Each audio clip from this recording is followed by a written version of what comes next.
Combattantes et combattants, chers compatriotes, depuis l'avènement au pouvoir du président de la République, beaucoup de sujets ont défrayé la chronique sans que notre parti, plus par devoir de réserve que par mutisme, ne se soit prononcé de manière officielle. Dans la quête d'une paix durable, de la stabilité régionale et du progrès économique de la République démocratique du Congo, le président de la République, son Excellence M. Félix Antoine Tshisekedi Tshilombo, vient d'effectuer une sortie diplomatique très bénéfique pour la nation congolaise. Je salue le réchauffement des relations bilatérales entre la RDC et le Royaume de Belgique et la mise en relief de notre pays aux Nations Unies à travers un discours porteur d'espoir pour la RD Congo et pour le monde. Je tiens à féliciter le chef de l'État pour tous ses efforts, lesquels ont abouti à la signature des mémorandums d'entente sur le renforcement de la coopération entre nos deux pays. Pour le bien de notre peuple, des retombées économiques seront consécutives à la rencontre du chef de l'État avec le patronat belge. La signature d'un protocole d'accord entre Antwerpen World Diamond Center et le Centre congolais d'expertise, d'évaluation et de certification des substances minérales précieuses et semi-précieuses, ainsi que les rencontres avec la Chambre de commerce belgo-luxembourgeoise et l'Union wallonne des entreprises confirment la reprise de la coopération économique. J'encourage les Congolais à initier des projets pouvant appuyer ces accords pour le développement de nos provinces dans tous les secteurs.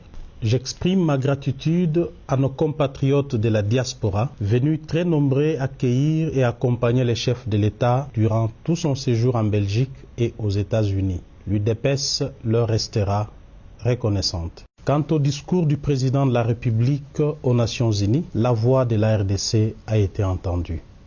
Par conséquent, j'invite chacun d'entre nous à s'approprier la vision du chef de l'État, notamment en ce qui concerne la gratuité de l'enseignement de base et la modernisation du secteur agricole. Par ailleurs, j'en appelle à la prise de conscience de tous nos compatriotes et les invite à capitaliser les acquis de cette diplomatie pleine d'espoir. Je salue la ferme détermination du chef de l'État de combattre les antivaleurs dont la corruption, les détournements, les trafics d'influence et la fraude fiscale et douanière. L'UDPS se désolidariserait de toute personne qui irait à l'encontre de cette vision. J'invite les Congolais à se mobiliser derrière les chefs de l'État dans cette bataille.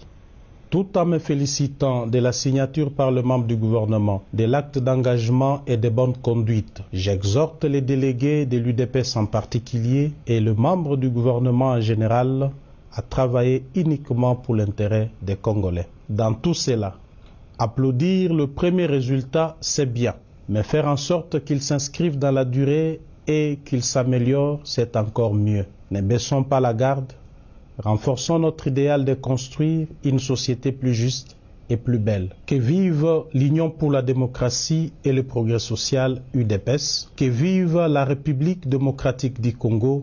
Je vous remercie. UDPS vivant! UDPS vivant! UDPS vivant! Les bossés, sambela nzambe na yo, biso pe tozo sambela kono yokela bana poto mawa, po bozo beleki, eleki, ye ye ye.